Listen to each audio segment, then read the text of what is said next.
From the Legomicus Studios, it is Legomicus Elections, and we've been putting this off for a bit. We'll get into that in a second.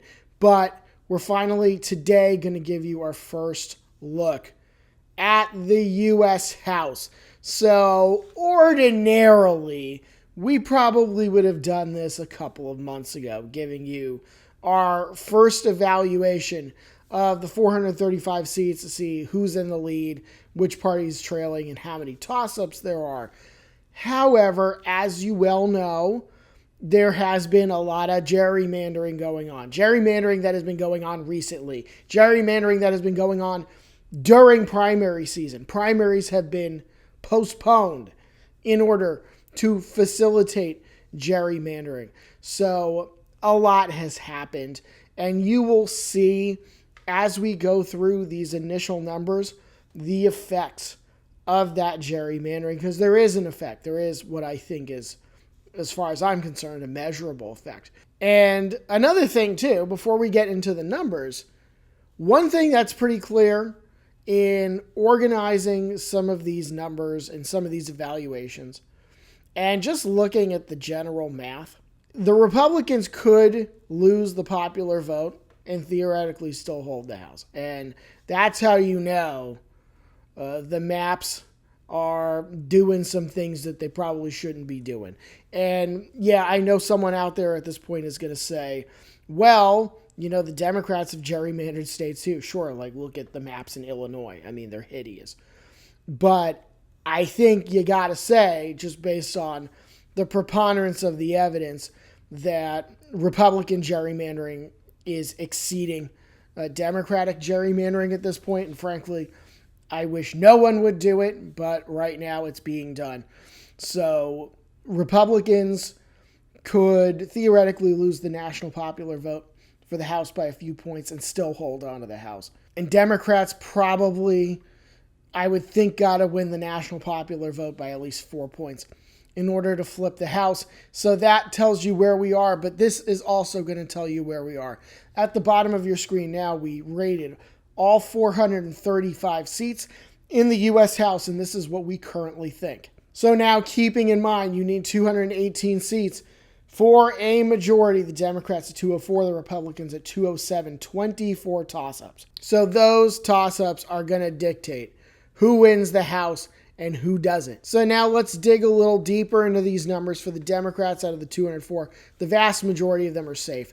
140, 34 likely, 21 lean, and 9 tilt. So there are 9 Democratic seats that are just barely in their column, just one step above being toss-ups. There are far fewer for the Republicans. There are only 4 of those, but they have 153 safe seats.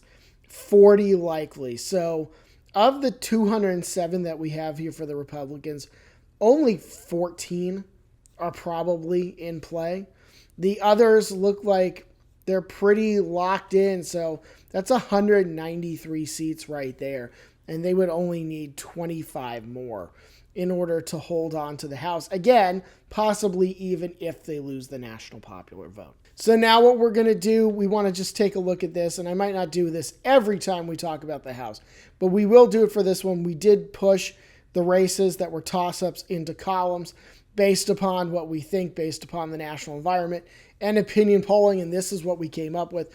The Democrats at 222, the Republicans at 213. So a pretty narrow majority there for the Democrats. And you know, we've been hearing a lot about that this could be a blue wave year, could be a wave election. Again, it's only June. So I think we'll save that, at least for us, until maybe September, October.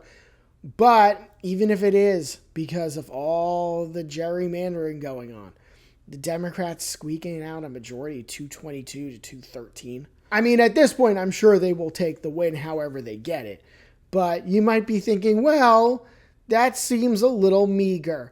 What would it look like if Legomicus Elections, this channel, was rating the races based off of the lines that were used in the 2024 election? Well, I'm glad you asked, completely unprompted, because we actually have that information here. So what we then did, And I have at the bottom of the screen now, we have no toss-ups under the 2024 district lines, how it would have looked, 226 to 209. So the Democrats are 4 seats better than they actually are. So this is our thinking at this point, that the Democrats probably will win the House majority. It will be a narrower majority than they otherwise would have won. And of course, for example, we thought Virginia was going to be one of these states as we go back to the current prediction, 222 to 213.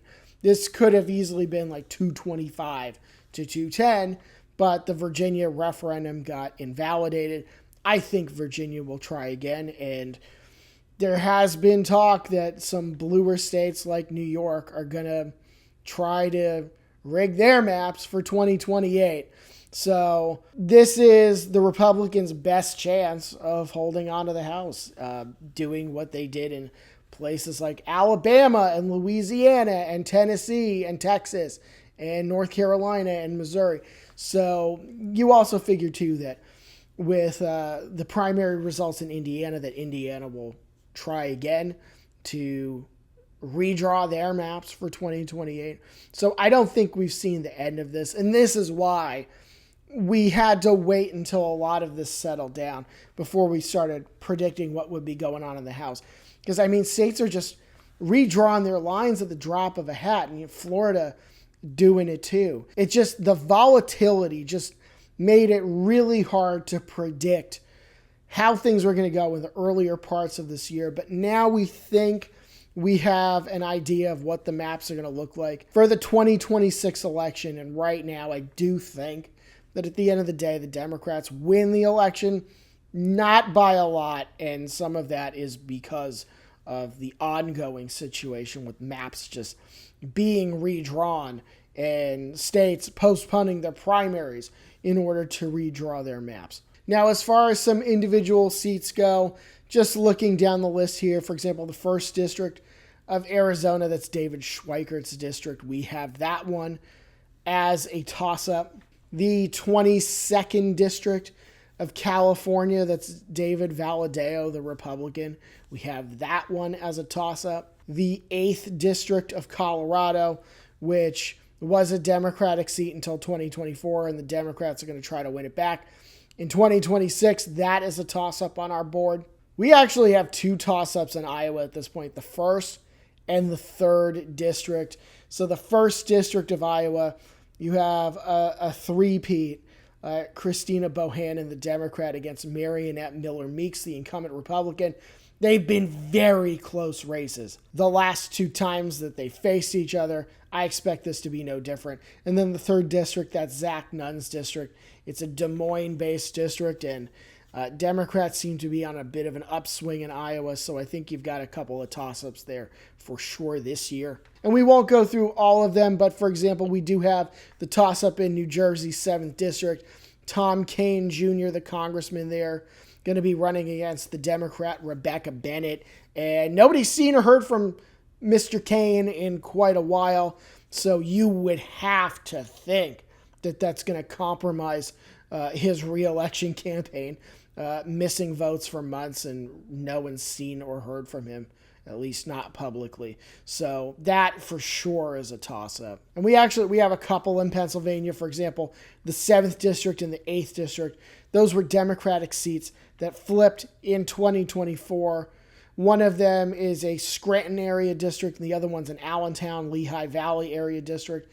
Those are both toss-ups on our board as well. And then, of course, much closer to the Legomicus Media headquarters in Virginia, you've got Rob Whitman in the 1st District.